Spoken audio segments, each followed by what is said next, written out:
Let's go, ladies and gentlemen. Welcome to our first instant reaction video. I'm really excited about this one. I want to make sure that my mic's working all right. How do you hear me? All good, Kyle. You are good to go. Awesome. Well, guys, you guys saw what just happened, and if you didn't, you're in the right place. The Giants just had a really, really bad loss on primetime. Daniel Jones now has a 1-12 primetime career record. And make no mistake about it, I have looked at the Twitter. I have seen countless clips of Dabble clearly frustrated with Daniel Jones. This was not one of those where the head coach is protecting the quarterback. No, he's visibly mad, throwing tablets, sweating through his bald head. You know, I mean, this is a rough one, and this is kind of for the Giants. This might be their worst defense, they're saying, in decades, right? So what do you make of all this? So I only caught the second half. I was recording Big League Chicago in the first half. So, Kyle, you will have the first half to kind of tell me what happened there. But from what I saw, from the stats that I saw and from the second half that I saw, the Giants struggled offensively all day, all night, whatever you want to call it. All night they struggled, and one of the biggest things that I saw, even in the second half, was just how much the O-line struggled to keep Daniel Jones protected. The Seahawks had 11 sacks. Credit the Seahawks defense because they took advantage of this offensive line that I believe, Kyle, you said has injuries, right? Yeah, they've got injuries. The Seattle Seahawks defense took advantage of this. You had Bobby Wagner with like 18 or more tackles. You had Devon Witherspoon, a cornerback, with 2 sacks and a pick six that went for a touchdown. Like, this defense took advantage of this very, very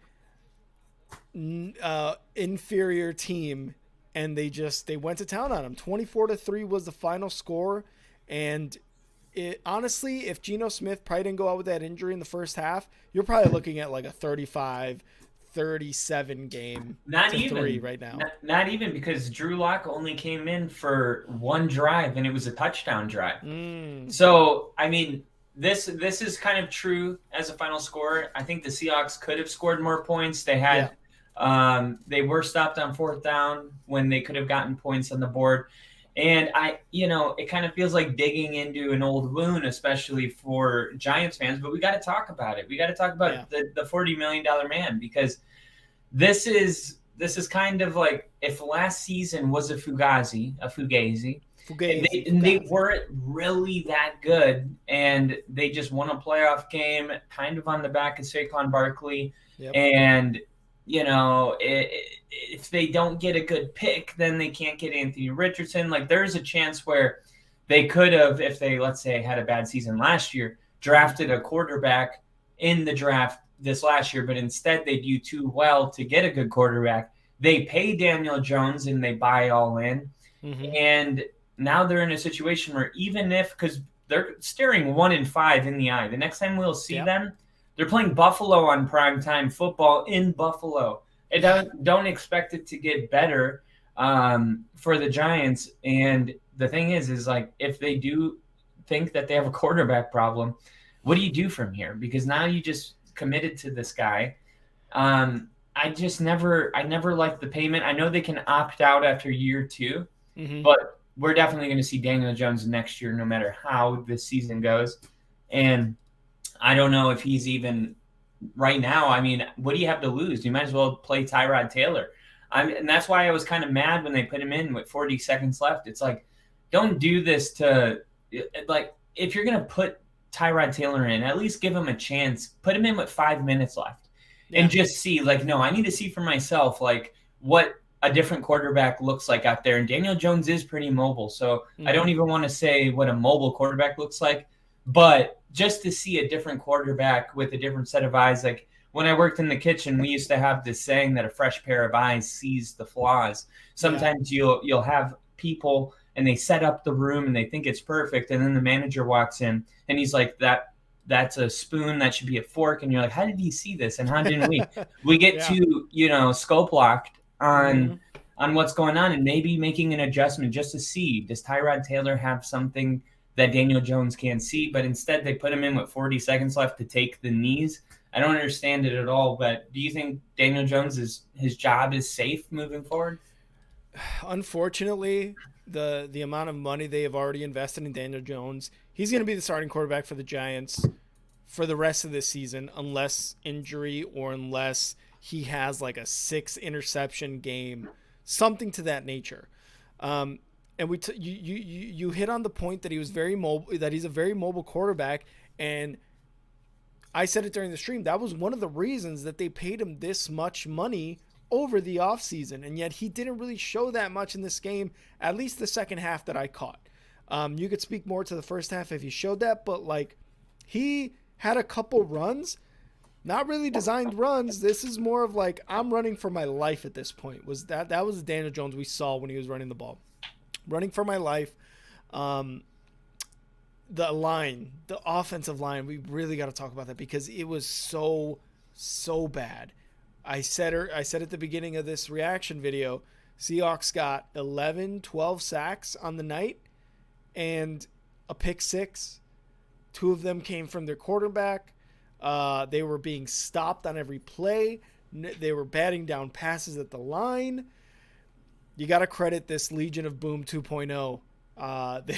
They're doing really, really well against this Giants team. Again, an inferior team. Something that you need to do as a Seahawks team. And yes, we talked about how the Seahawks offense didn't really do much. They only scored 24 points when they probably could have scored more against this team. But they come away with the win, and a very, very convincing win at that, at least on the defensive side. Yeah, and that's kind of the perspective that I want to hold on to, especially if we're breaking down the game. It's easy to be like, Daniel Jones, and I've already done my fair share of Daniel Jones. So moving on from that, you can only expect a quarterback to do so much that's sacked 11 times. Like it's what I don't know. If Dabble was mad though, like he's a quarterback friendly coach. So pissed. To me, that tells me that there were plays that he missed reads. He made bad decisions. He threw a pick 6. I mean, you score a touchdown right there and you're only down. They were down 11 points. So they would have only been down 4 points. Mm-hmm. Instead, you throw a pick 6 and the game is over. Yep. Right. So, Daniel Jones, he is responsible, but let's not forget, dude, this O-line, Giants fans have been talking about, they've been trying to fix this O-line for 10 years, and they can't do it. Yeah. And sometimes you have, like, the quarterback problem in Chicago. Mm-hmm. It looks like, for the Giants, it's this offensive line. And I don't know if they need to just get a new offensive line coach or what, but that just didn't look good enough. And I'll say it again, for the Seahawks, they were without their offensive linemen. Even one went down in the game. So they were really, really thin at the position as well. Hmm. But you saw the Seahawks run the football and dominate. So to me, that just means that there's something systematically going wrong. Whether they just don't know their pass protections, or their run blocking, I don't know. It just seemed like the Giants couldn't break tackles and Yeah. they were getting defeated before the play started. It just seemed like it was constantly a wrap before Danny even got the ball in his hands. Like the ball Yeah. snapped, you look for his first read, and then it's time to panic. Yep. Maybe he runs out and saves himself, but you know better than anybody what it's like having a quarterback running for his life for an entire game, and then we sit back and complain that he's missing receivers, and it's like, why Hmm. does he? And then you pull up a play where the pass protection is good, and the blitz isn't there, and he's Hmm. in a hurry and he throws it, and then we're like, why does he feel imaginary pressure? It's like because the other 99 snaps when he gets the ball, he's Hmm. being tackled. You know what I mean? Like he Yeah. doesn't have Yeah. that pass protection. So last year he did have more protection. They did run the ball better. Yeah. The running the football will take away a lot of the blitz. So that is kind of how you combat a good blitzing team by running the football. Hmm. They don't have Saquon Barkley. They weren't able to stop the blitz, and it was just a complete shit show. So yeah, Not having Saquon is huge. It's just such a bad thing to not have Saquon, especially after the year he had last year. Um, Pete Carroll, what like ever since he came to the league, I think this is his second time in the league, unless he was the coach of USC, had a lot of success there, won a national championship. I'm pretty sure, or at least went to one. Came into the Seahawks organization, won a Super Bowl with Russell Wilson and the Legion of Boom. Not a lot of people expected this Seahawks team. I was one of them last year to do what they did, but his coaching and the front office being able to pick up guys the way they have, it's made a difference. If you were to ask me like, and if there's another coach on the Seahawks team right now, if there's any other coach other than Pete Carroll, they probably would not be this good. Pete Carroll has made this team really good. When you have a guy like Geno Smith who's making his comeback really as a quarterback in the league after basically being tossed aside by a few other teams, it's looking like a Tannehill second coming of this guy. What he's been able to do with this team is absolutely impressive, and that's I think Carroll is a huge part into why they're this good. I said it on the stream. If the 49ers were not in the NFC West, the Seahawks would be division winners at the end of this year. yeah, and I'll close with this: the Giants do have playmakers, right? They did go all in on Daniel Jones, and they brought in Darren Waller. And Mm-hmm. let's look at these weapons: Robinson, Breida, Hodgins, and Daniel Jones, right? Mm-hmm. Daniel Jones, 27 for 34, 203 yards, two interceptions. One was a pick six, a fumble loss. He did rush it 10 times for 66 yards, and he was the leading rusher because Breida only had 14 rushes for 30 yards, five receptions for 48 yards. Robinson, five rushes for 40 yards, and Hodgins, three receptions for 24 yards. Did Darren Waller even have a catch tonight? Dude, and this is actually when you took a break during the stream. He had, I think, his second and third catch within the last 5 minutes of the game. And I was saying, if you're Darren Waller and you're on this very like anemic Giants offense, you should not be having your second and third catch with 5 minutes left in a game in on Monday Night Football. That should not be a thing.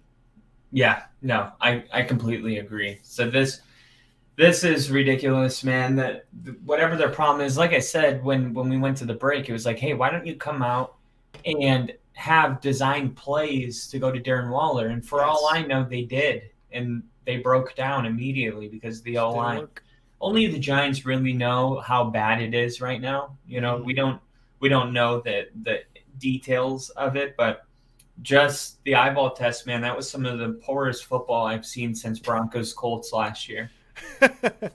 It was bad, and this is the second game in a row where the New York team loses. Uh, I honestly had a better time streaming the Jets game yesterday, and That's saying quite a bit, I think. Yeah, that is. And I just saw somebody, a Giants fan, go, "Our next win won't be until we play the Jets," and it's like, are you sure? Fucking Wilson outplayed Mahomes technically. Like, are you Yeah. sure about that? But I agree. You need to get Waller into this game more. But the Seahawks, man, they came to play. They've got their third win of the season. They are 3-1 on the year. And I mean, again, unless the 49ers stumble, the Seahawks are looking very, very good. And they're looking like at least a wild card team. At Yeah. minimum, a wild card team. Minimum wild card team. Remember, the Lions we have them being divisional at least, and they Yeah. just beat the Lions. So, like, Yeah. we got Sure. to, keep an eye on the Seahawks because they may progress. My little chives, I always got the chives. Here are the chives for our instant reaction. The Giants have been outscored 64-3 in 2 home games. They've allowed 18 sacks and committed 7 turnovers. Ladies and gentlemen, this is an implosion. Complete implosion. This is not playing bad football. This isn't a bad day at the office. This is dog shit. Oh, I didn't catch that. I didn't catch that. Yeah, I messed it up because I was like, this is you wouldn't say this is a dog shit. No, this but is I thought if I paused, you would come along with it.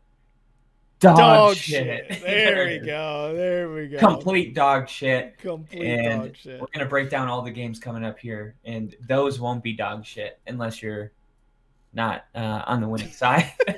Which I am, so it's dog shit. But like Kyle said, stay tuned. We're going to be coming back with our week 4 recap of all the games as well as a couple other segments. So stay tuned.